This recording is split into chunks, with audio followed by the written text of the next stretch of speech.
Well, that really excellent video is the new single from a band called Dead or Alive, and the very shy and retiring front person there is Pete Burns, and behold, he's with me in the studio.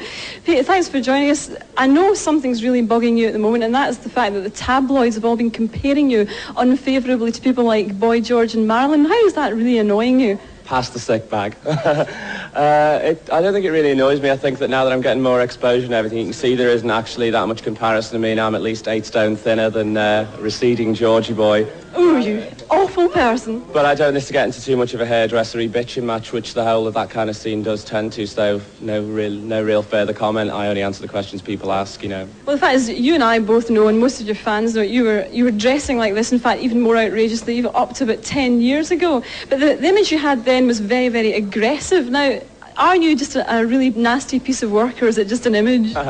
I don't know, you'd have to ask somebody who's on the receiving end of my nasty side, but I've got a nice side as well, you know. I mean, I can fight for what I believe in. I can be a nasty piece of work. I'm an old pro, really, you know. Pete is an old pro, and let that be the quote of the week. Well, what are the band trying to do? I mean, you obviously don't like to be lumped in with that sort of pop glam image. Do you see yourself near the punk end of the market? Well, I feel more of an affinity with the punk movement than I do with the current pop movements. Well, last year's pop movements in the main, which was quite sickening, really.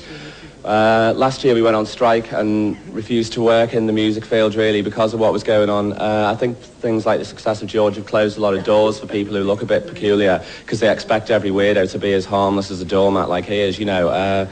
I defy anybody to tell me that, you know, anybody that sets themselves apart visually is not like anybody else. It's the most obvious statement that you can make, you know, your visual side.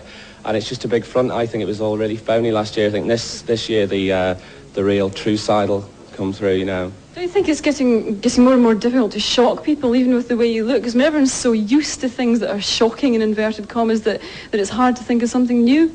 I don't think the aim is really to shock people. It's accompanying your visual statement with a suitable persona, really. It's not just an outright attempt to shock. I mean, you could shock somebody by dropping your pants, you know. I mean, somebody's bum still shocks people.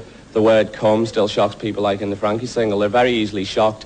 I think just presenting a kind of sexy image does still shock people. If you're sexless and you cover yourself in a tent and a funny hat, you know, people don't mind. You're harmless, you're a pantomime. But if you represent, I mean, there's something a bit peculiar in every one of us, you know, and I think that when you reflect everybody's secret fantasy, they get a bit worried and try and hide you in the cupboard, really. What do you think, very briefly, is peculiar about you?